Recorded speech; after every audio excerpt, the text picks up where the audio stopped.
Of course, before we move on to the last two sections of the body of the text, of course, we'll talk about how to prepare a scholarly article or paper for publication in an academic journal.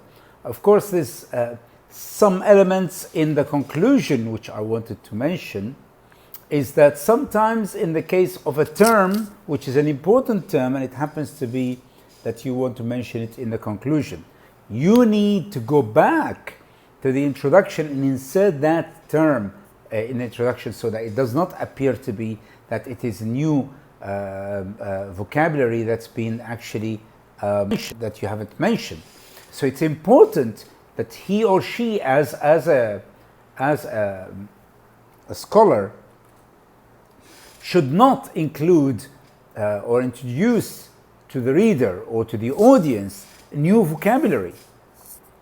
You don't introduce to the audience new vocabulary, or to introduce the audience to this new terms that are or some new terminology or even concepts.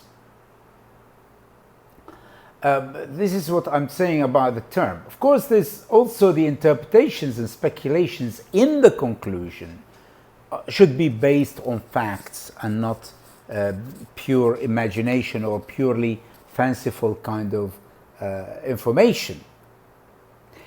The next item, which is number 7 in the structure and the outline of a paper and a scholarly article that you want to publish in a journal, is acknowledgement. And of course, acknowledgements, unlike thesis, because in thesis usually you put the acknowledgement first, but in a paper, academic paper, you put it last.